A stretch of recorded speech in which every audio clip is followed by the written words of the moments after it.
hi guys, welcome back to my channel, Vlogger Manu. I hope you all are doing great. So welcome back from this munchkin also. She is just मेरे घर में सीटियाँ बहुत लगती है भाई, इनको finish होने दो फिर मैं आपसे बात करती हूँ। सब लोगों को बहुत क्वेश्चंस थे मेरी प्रेगनेंसी रिलेटेड। जो भी शॉर्ट्स आपने देखे हैं, जो भी वीडियोस आपने देखी है, उसमें सब लोगों को काफ़ी कन्फ्यूज़न था और बहुत सारी क्वेरीज थी। इवन आप शॉर्ट्स में जाके देखोगे तो काफ़ी सारे कमेंट्स थे, सारे जब से मैंने प्रेगनेंसी सीरीज शुरू करी थी तब से। पर मैं एक लॉन्ग जर्नी अपनी, वैसे तो मैंने बहुत कुछ शेयर किया है अपने व्लॉग्स में, अपने शॉर्ट्स में, बट द क्वेश्चंस वाज कि आपकी प्रेगनेंसी जर्नी कैसी रही, पहली प्रेगनेंसी से कैसे डिफरेंट थी सेकंड प्रेगनेंसी, और कितना गैप था आपके दोनों सी सेक्शन में। यस, जिसको नहीं पता है, मेरा पहला भी सी सेक्शन था और दूसरा भी सी सेक्शन है। अब सी सेक्शन क्यों हुआ, दोनों टाइम नॉर्मल ट्राई किया, लेकिन जो डिलीवरी स्टोरीज हैं वो मैं आपको एक नेक्स्ट ब्लॉग में शेयर करूंगी, जो मेरी डिलीवरी स्टोरी वाला ब्लॉग आएगा प्रॉपर उसमें। सो यहाँ हम सिर्फ अपनी प्रेगनेंसी जर्नी की बात करने वाले हैं। मोस्ट ऑफ द लोगों का क्वेश्चन यही था कि दोनों सी सेक्शन में कितना गैप था और आपने सेकंड प्रेगनेंसी कैसे प्लान करी। आप मतलब एक होता है ना, आजकल जैसे मैं थी कि मुझे ये था कि नहीं, मुझे बस एक ही बच्चा रखना है, मुझे नहीं करना है। सो वो सब क्वेश्चंस के बाद मतलब इतना मैंने वो सब मैंने अपने व्लॉग में भी एक्सप्रेस किया था कि नहीं करूँगी। अपनी रील्स में भी, अपनी वीडियोज़ में भी काफ़ी बार बताया था कि सेकेंड प्रेगनेंसी करनी ही नहीं है। तो कैसे कंसीव किया, कैसे क्या किया, क्या स्टोरी थी, बिहाइंड द सीन्स क्या थे। सो वो सब चीज़ें एक प्रेगनेंसी जर्नी में शेयर करने वाली हूँ। बहुत लोगों का क्वेश्चन था कि आपकी अगर सेकेंड प्रेगनेंसी जर्नी इतनी डिफरेंट थी तो फिर तो आपको सेम लाइक फर्स्ट भी बेबी गर्ल है, सेकेंड भी बेबी गर्ल है, तो आपको सेम सिम्टम्स होने चाहिए थे। सब लोग रिलेट करते हैं, मैं भी यही सोचती थी कि अगर फर्स्ट प्रेगनेंसी से सेकेंड प्रेगनेंसी डिफरेंट है तो मेरे को बेबी बॉय होगा इस बार। मतलब एक एक्सपेक्टेशंस हो जाती है ना, जो आपका बॉडी आपको बोलती है। कभी कभी आप, और बहुत पुराने जो रिचुअल्स होते हैं आप उनके बेस पे कभी डिसाइड कर लेते हो, एक्सपेक्ट कर लेते हो, नॉट डिसाइड, ये हमारे हाथ में है नहीं। सो यस, एंड ये सब चीज़ें हम इसमें आंसर करते हैं। तो हमारी प्रेगनेंसी जर्नी अगर मैं बात करूँ जब से मैंने इसको कंसीव किया था, सो सेकेंड प्रेगनेंसी का हमारा कोई प्लान नहीं था। This was the unplanned pregnancy, जो कि हम we were not ready financially, we were not ready physically also. मतलब ये मैं नहीं बोलूँगी कि my body was not ready या ऐसा कुछ, बट हम इस वजह से फिजिकली, मैं वर्ड यूज कर रही हूँ, physically we were prepared but body wise we were prepared. But the thing was कि हम लोग, मुझे लगता था कि हम दोनों अकेले रहते हैं, मनीष का भी 9 to 5 जॉब है, मैं भी वर्किंग हूँ, सो हम दोनों बच्चे कैसे मैनेज करेंगे, नहीं कर पाएंगे। सो अभी भी उसको डे केयर में छोड़ के दिन भर मैं 6 बजे उसको लेके आती थी, उसको छोड़ के जाती थी, फिर मैं अपने ऑफिस से आके उसको लेके आती थी। तो वो रूटीन चल रहा था कि वो दिन भर डे केयर में रहती थी, घर पे कोई केयर करने वाला है नहीं। So this lots of thing, financially भी वी वर नॉट प्रिपेयर्ड, कि हमने सोचा ही नहीं था कि सेकेंड बेबी आएगा, but this was planned by God और भगवान का आशीर्वाद था जो हमें मिला। सो यस, पहले मैं बिलीव नहीं करती थी। इवन मैं रियलिटी अगर मैं बताऊं तो मैं लोगों का मजाक तक उड़ाती थी, अरे भगवान क्या प्लान करते हैं, तो तुम्हारा प्लान किया हुआ है। बट नो, मतलब हमारे केस में लिटरली मुझे फिर बिलीव हो गया, नहीं, सब कुछ भगवान का प्लान होता है, आपकी लाइफ में किसको आना है और वो, और ये कुछ बहुत सारी चीज़ें होती है। चलो हम जर्नी पे चलते हैं, वो सब अपने पर्सनल एक्सपीरियंसेस हैं। So yes, finally I conceived. और मेरी जो लास्ट LMP थी, यस, बहुत से लोगों का ये भी क्वेश्चन था कि आपकी LMP क्या थी। मेरी थी 13 जून, 13 जून थी मेरी LMP लास्ट। तो मैं जिम जाती थी, अपना मेरा जिम कंटिन्यू 1.5 महीने तक चलता रहा। जब से मैंने कंसीव किया उसके बाद मैं सोची कि चलो जिम मैंने शुरू ही किया था, जब मैंने इसको कंसीव किया था उसके शायद 2-3 महीने पहले जिम शुरू किया था। तो मुझे लगा कि साइकिल चेंज हो जाती है, अपनी पीरियड साइकिल कि डिस्टर्ब हो जाती है। तो मैंने कहा इसलिए मेरे को पीरियड्स में डिले हो रहा है 2-3 दिन, बट मुझे कभी नहीं होता, इनफैक्ट मुझे 3-4 दिन पहले ही आ जाता है। सो इस बार डिले हुआ, मैंने सोचा चल साइकिल वेट करती हूँ डेट तक, 13 जून का वेट करती हूँ। फिर 13 जून भी निकल गई, फिर थोड़े 2-4 दिन और निकल गए। तब मुझे बहुत डाउट हुआ कि मुझे डिले तो छोड़ो, मुझे डेट भी नहीं आने देते मेरे साइकिल पे ना, मतलब 3-4 दिन पहले ही हो जाता है। फिर मेरे को हुआ कि नहीं, टेस्ट कर लेना चाहिए, और अंदर इतना डर था कि अगर पॉजिटिव आया तो क्या करूँगी, बहुत सारी चीज़ें थी। सो क्योंकि मैंने बताया ना, we were not prepared at all. तो बट फिर उसके बाद टेस्ट किया, पॉजिटिव आया, मैं एकदम सुन्न, कहते हैं ना कि नो रिएक्शन। तो वो था। तो मैं अपना बेड पे लेटी, मनीष भी जिम गए हुए थे, मैं जिम से आके लेटी हुई थी। मनीष जिम से आए, उन्होंने पूछा क्या हुआ, मैंने उनको बता दिया था, मैंने कहा ऐसा ऐसा सीन है। सो फिर उन्होंने पूछा, देन आई टोल्ड हिम कि हाँ दिस वाज द थिंग। तो ही वाज आल्सो शॉक्ड कि बिकॉज अनप्लान्ड है, किसी को कोई डाउट ही नहीं है कहीं से शुरू से लेके एंड तक। But we both were not ready, और हमें दोनों को शॉक लगा। बट ठीक है, फिर हमने सोचा कि नहीं, we are not going to continue this, हम लोग इसको नहीं कंटिन्यू कर सकते अभी, we are not in condition. फिर हमने बहुत सा ट्राई किया, हमने एमपीटी के लिए ट्राई किया, हमने 2-3 डॉक्टर्स को दिखाया। बट कहते हैं ना कि भगवान जो प्लान करता है और जिसको आपकी लाइफ में भेजना होता है वो आता ही है ना। तो ये मेरी छोटी एंजल, अब मुझे लगता है, मतलब ये सब एक्सपीरियंसेस मैं बताऊंगी आपको। सो यस, जब तक मैंने कंसीव किया, मेरी बेटी 3 साल की भी नहीं हुई थी, 2 महीने 3-4 महीने बाकी थे। अक्टूबर में, जून में मैंने कंसीव किया। सो जब इसका बर्थ हुआ तो इन दोनों बच्चों में 3.5 साल का गैप है, तो प्रॉपर गैप है। हमने ऑलमोस्ट 15 दिन तक हमने डॉक्टर्स के चक्कर लगाए, सोनोग्राफी करवाई। तो और एक और मेन चीज़ होती है कि आप बिना डॉक्टर की कंसल्टेशन के, बहुत लोग गलती करते हैं कि एमपीटी ले लेते हैं, जो वो होती है प्रेगनेंसी अबॉर्शन किट होती है, वो ले लेते हैं कहीं किसी भी स्टोर से या किसी भी नर्स कंपाउंडर से। सो वो चीज़ मैं आपको रेफ़र करूँगी कि आप नहीं लो, मैं आपको मतलब बिना किसी कंसल्टेशन के आप नहीं लो उसको। बिकॉज ना कई बार आपकी जो प्रेगनेंसी होती है वो आपकी यूट्रस में होती ही नहीं है, आपकी फेलोपियन ट्यूब में होती है। जिसको नॉलेज है इन सब चीज़ों की, वो कि आपकी ट्यूब में प्रेगनेंसी होती है, आपकी ट्यूब में वो एग पड़ा होता है, आपकी यूट्रस में नहीं होता। ये सब मुझे डॉक्टर ने बताया। तो जब मैं पहली बार डॉक्टर के पास गई कि doctor we are not going to continue this, so doctor said कि आप पहले एक सोनोग्राफी करवाओ, मैं आपको डायरेक्ट नहीं देने वाला हूँ। मेल गायनी था वो, तो उसने बताया। फिर हमने एक सोनोग्राफी करवाई तो एवरीथिंग वाज नॉर्मल। बट यहाँ पे एक चेंजिंग मोमेंट था। हमने जब सोनोग्राफी करवाई तो एक छोटा सा, आप देखो ना, मुझे 5 या 6 हफ्ते हुए थे, एक छोटा सा पॉइंट डॉट दिखता है आपको सोनोग्राफी में, वो मुझे दिखा। सिर्फ वो छोटे से डॉट को देख के सोनोग्राफी में डॉक्टर ने मुझे दिखाया, देखो ये सैक है, अभी हार्ट बीट नहीं आई है, ये आपका सैक है जो बेबी जिससे बनेगा। सो सब कुछ नॉर्मल था, यूट्रस में ही प्रेगनेंसी थी, एवरीथिंग वाज देयर। बट जब वो सैक मैंने देखा, जरा सा सैक, तो मैं इतनी इमोशनल हो गई। मतलब सिर्फ 5 हफ्ते की प्रेगनेंसी, और हम प्रिपेयर्ड नहीं थे बिल्कुल, सोच लिया था कि नहीं रखेंगे, लेकिन मैं इतनी इमोशनल हो गई उस इतने से सैक को देख के, इतने से पॉइंट को देख के सोनोग्राफी में।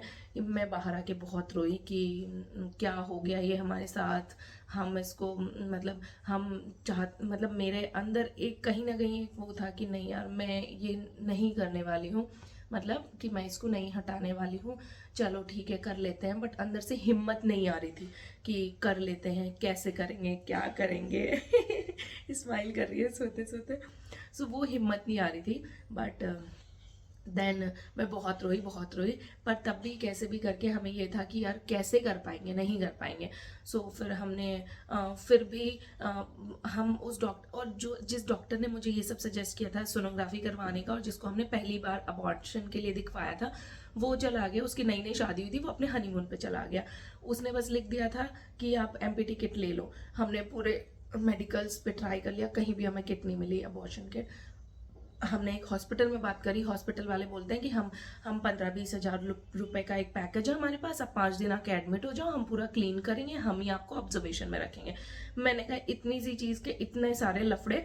और फिर ऐसा था कि हमारे मन में डर भी था कि अगर घर वालों को पता लगेगा कि इन्होंने ये चीज़ कर ली तो वहाँ से भी प्रॉब्लम है। तो बट उस चीज़ की प्रॉब्लम उतनी भी नहीं थी, हम दोनों का डिसीजन था। बट वो फिर वो मतलब कंक्लूजन ये है कि 15-20 दिन तक हमें कोई किट नहीं मिली, कुछ नहीं मिला। 2 हफ्ते और निकल गए, मतलब 5वें वीक से हम 7वें या 8वें वीक पे आ गए, ये सब करते करते। फिर सैटरडे का दिन था और रात को हम दोनों ने सोचा कि नहीं, हम ये भगवान का प्लान है। अदरवाइज़ वो जो एमपीटी किट है वो मिलना इतना मुश्किल काम नहीं है, बिल्कुल मुश्किल काम नहीं है। वो कहीं भी किसी भी कंपाउंडर के पास या कोई भी मेडिकल वाला अरेंज कर देता है। हमने इतनी नर्सेस से बात करी बट कहीं पे अवेलेबिलिटी ही नहीं थी। सो वो चीज़ हो गई। और मैं बात कर रही हूँ तो सो गई है, नहीं उठी है, थोड़ी थोड़ी बीच में आगे खुल रही है। सो यस, तो हमें मिली ही नहीं। और फिर क्या हुआ कि फिर हमने दोनों ने बैठ के सोचा कि मैंने मनीष को बोला, मैंने कहा ठीक है, this is planned by God. और अब इतने हफ्ते निकल गए हैं, वैसे 8 हफ्ते में भी कोई वो नहीं थी, हम चाहते तो करवा सकते थे, बट मुझे लगता है कि शायद भगवान ने उस दिन फिर मेरे माइंड में बैठ के मैंने कहा चलो गैप भी बच्चों में 3.5 साल का हो जाएगा एंड लेट्स कंटिन्यू दिस। तो वहाँ से फाइनल हमारा मोमेंट आया। मैंने कहा कई माएँ तो ऐसी होती है जो तरसती हैं कंसीव करने के लिए, हमें नेचुरली कंसीव हो रहा है तो फिर क्यों ना लेट्स कंटिन्यू दिस। और if we are not sure कि हमें ऐसा था कि मैं 100% श्योर भी नहीं थे कि सेकंड करना ही नहीं है। अगर ऐसा होता कि करना ही नहीं है सो फिर मैं उस टाइम कर देती। अगर फिर सेकंड करना है आपको, 1% भी चांस है, फिर आप उसे 5, 6, 7, 8, 9, 10 साल बाद करो तो कोई मतलब नहीं है। सो वो चीज़ थी कि चलो गैप इज़ ऑल्सो नाइस, ठीक है, 3.5 साल का है प्रॉपर, ठीक है, तो चलो बाद में है तो अभी क्यों नहीं, दोनों बच्चे ठीक ठाक गैप के साथ में हो जाएंगे बड़े, और फिर उसके बाद में हम अपनी लाइफ पे फोकस करेंगे। बहुत सारी चीज़ें हमने डिस्कस करी, but I am not going to tell you everything in detail here.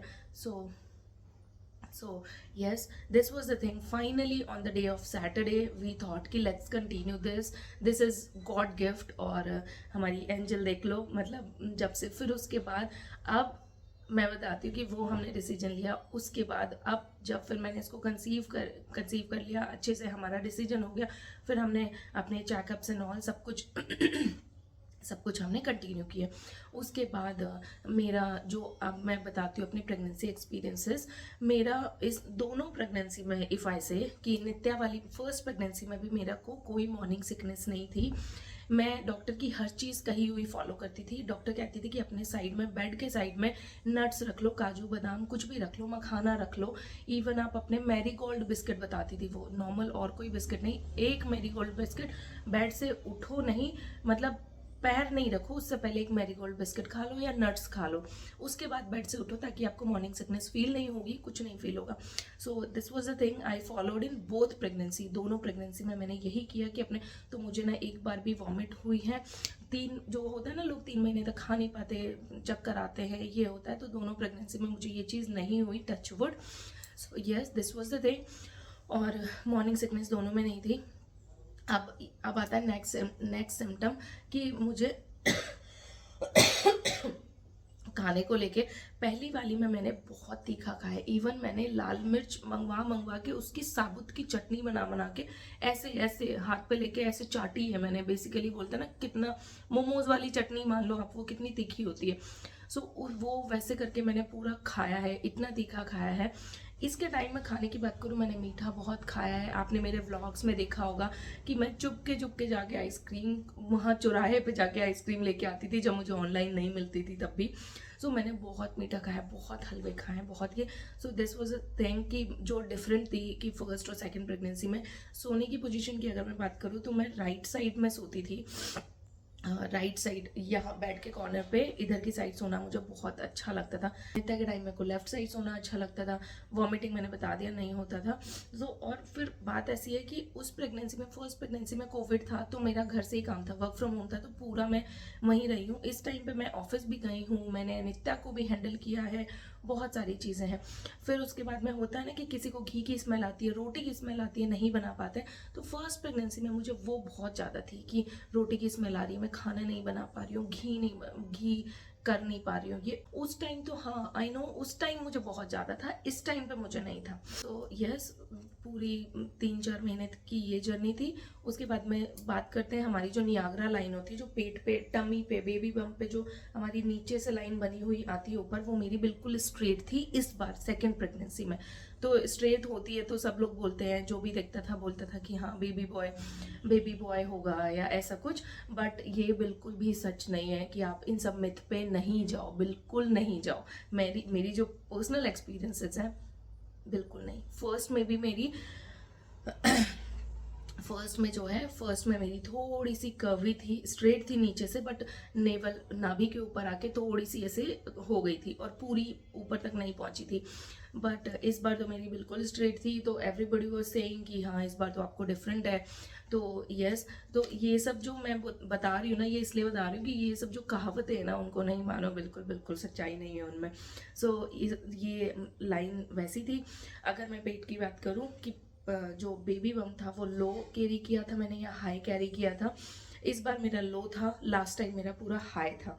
सो यहाँ से लेके जो एक गुलाई सी बन जाती है आपका पूरे पेट में, वो थी। अब आप देखोगे कितने मेजर डिफरेंसेस थे, बट दोनों टाइम बेबी गर्ल कंसीव किया। तो ये सब जो कहावतें हैं ना उन पे नहीं जाना चाहिए बिल्कुल।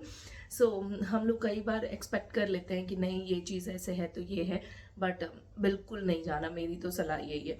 सो ये था। और बेबी बम्प मैंने इस बार हाई कैरी लो कैरी किया था, लास्ट टाइम मेरा हाई था। फर्स्ट वाली प्रेगनेंसी में सेकंड मंथ से या थर्ड मंथ से ही मेरा वेट गेन और मेरा बेबी बम्प दिखने लग गया था। इस बार मेरे को 6 मंथ्स में जाके लोग प्रिडिक्ट करते थे कि हाँ ये प्रेग्नेंट है। 6 मंथ्स में जाके मेरा थोड़ा सा टमी दिखने लगा था। सो ये भी बहुत मेजर डिफरेंस था कि फर्स्ट वाली में तो तीसरे महीने से लोग बोलने लगे थे कि हाँ इसने कंसीव कर लिया। इस बार 6 मंथ्स में जाके पता चला कि हाँ मैंने लोगों को पता चला कि हाँ मैंने कंसीव किया, अदरवाइज 6 मंथ्स तक मेरा दिख भी नहीं रहा था। सो ये भी एक मेजर डिफरेंस था। और उसके बाद में और क्या क्वेश्चंस थे, प्रेगनेंसी जर्नी कैसी डिफरेंट रही, मेन तो यही था। और हाँ इस बार की फर्स्ट वाली प्रेगनेंसी में मैं इतना परेशान हुई। फर्स्ट वाली में मुझे बहुत ब्लोटिंग और गैस का इशू हुआ था। इस बार मुझे वो बिल्कुल मतलब बिल्कुल तो नहीं बोलूँगी, इस बार भी हुआ है, बट कुछ कुछ टाइम पे हुआ है। कुछ टाइम पे तो ऐसा हुआ है कि मेरे बिल्कुल बस की नहीं थी, मैं बस लेट जाती थी। सो और फर्स्ट में भी होता था, फर्स्ट में मुझे एसिडिटी का बहुत होता था, बहुत गला जलता था मेरा। सो यही था कि मैंने उस टाइम पे खाने पीने पे ध्यान नहीं दिया था, मतलब खाती थी मैं, बट फर्स्ट टाइम में होता है ना कि क्रेविंग्स हो रही है यार, क्रेविंग्स हो रही है, तो आप क्रेविंग्स को सेटिस्फाई करते हो।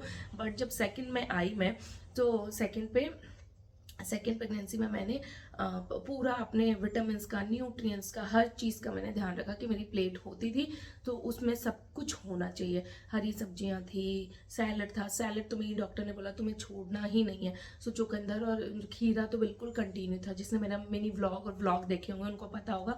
सो वो मेरा प्लेट में फुल होता था।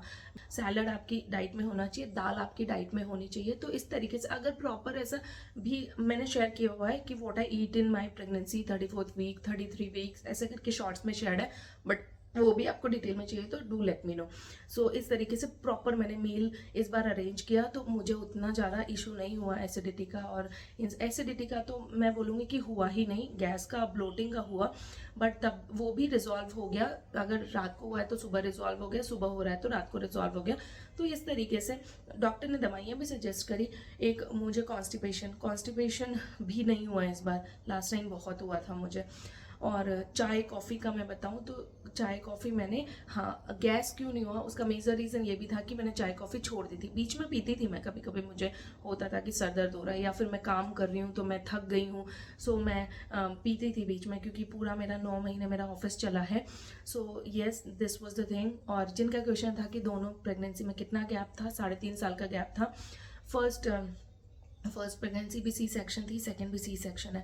सो मेरी ये वाली प्रेगनेंसी, मतलब फर्स्ट वाली प्रेगनेंसी में मुझे बॉडी रिलेटेड इशू नहीं आए उतने, इस बार मुझे बहुत ज़्यादा इशू आए। कभी मुझे फूड पॉइजनिंग भी हो गया था, जस्ट थोड़ा सा भी बाहर का खाया मैंने, मैं ऑफिस जा रही थी, मुझे भूख लगी थी बहुत ज़्यादा, घर से कुछ खा के नहीं निकली, यहाँ से नित्या को छोड़ती हुई मेट्रो पकड़ी, मेट्रो में जाते जाते थकावट हो गई बिल्कुल। वैसे मैं जाके जूस पी लेती थी मेट्रो के नीचे, बट उस दिन नहीं था जूस वाला, तो मैंने एक समोसा खा लिया, समोसे से मेरे को फूड पॉइजनिंग हो गई। सो उस दिन का टाइम था, मैंने कहीं किसी ऐसी वैसी जगह मैंने कुछ नहीं खाया। मैं आप लोगों को सजेस्ट करूंगी, अगर आप खा रहे हो अपनी क्रेविंग्स के लिए तो भी अपने किसी ऐसे ट्रस्टेबल जगह से, हाइजीन मेंटेन हो वहाँ पे, वहाँ से खाओ। खाया है मैंने भी उसके बाद भी, लेकिन मैंने, चाहे महंगा है तो है या फिर चाहे किसी भी लेवल के जगह गई हूँ, बट अच्छा होना चाहिए, हाइजीन होना चाहिए, तो वो सब मैंने मेंटेन किया था। तो इस बार मुझे इश्यूज किस तरीके के हुए वो भी मैं बताती हूँ सेकंड में। फर्स्ट में नहीं हुए मुझे बॉडी रिलेटेड इशू। इस बार मैं पूरे, मतलब ये कहो कि 4-5 महीने, सारा 4-5 महीने नहीं, पूरे 9 महीने पूरा काम मैंने हैंडल किया, सब कुछ, घर का, नित्या का, उसके स्कूल का, मेरे ऑफिस का, पूरा।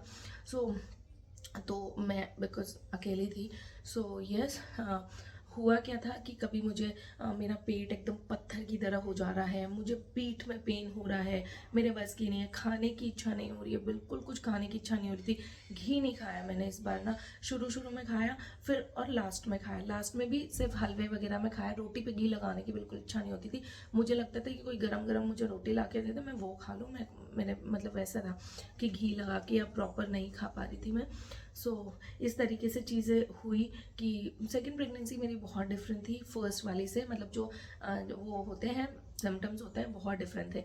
सो इस वजह से एवरीबॉडी वाज एक्सपेक्टिंग घर में कि इसको फर्स्ट गर्ल है तो सेकेंड बॉय होगा। सो इस तरीके से, बट ठीक है, जो लोगों की एक्सपेक्टेशंस है वो अलग होती है, but we are happy.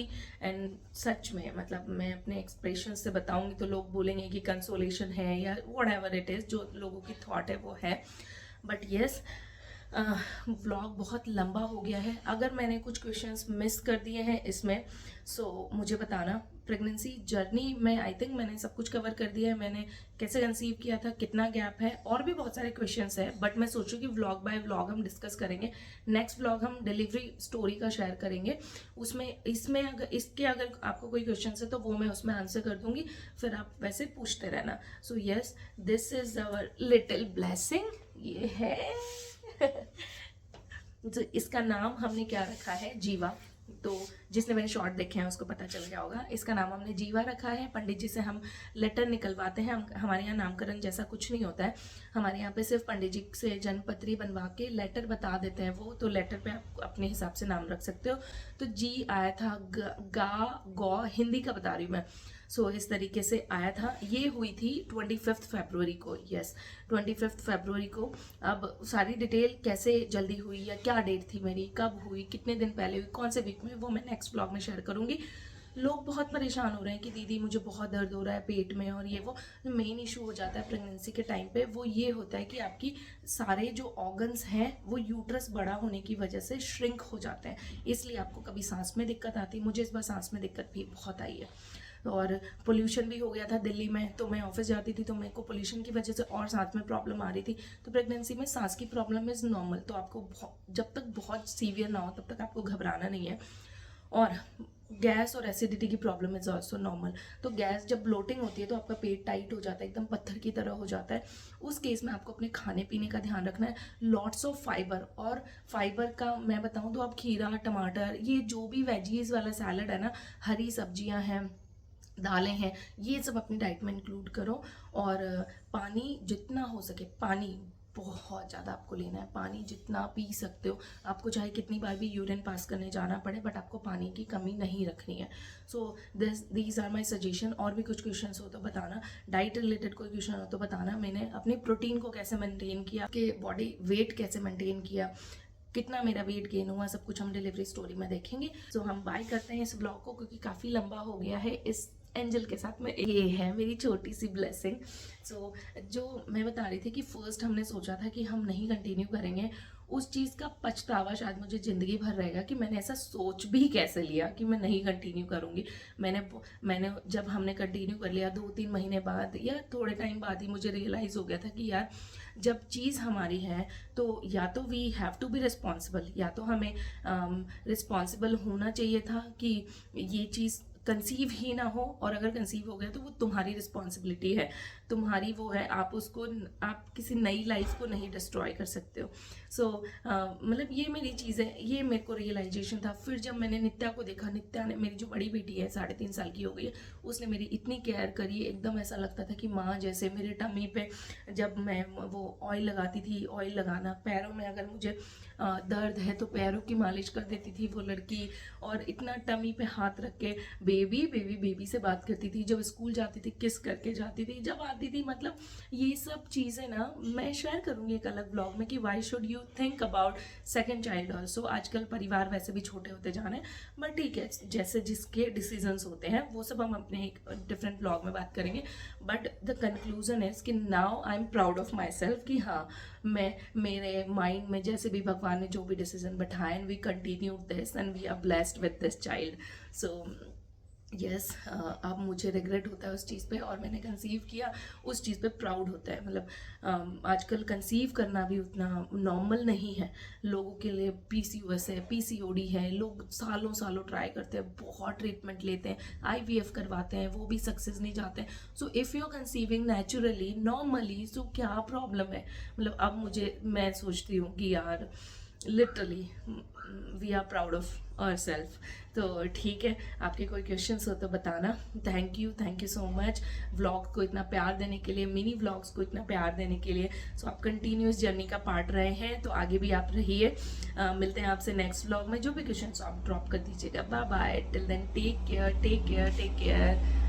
Bye bye, bye bye.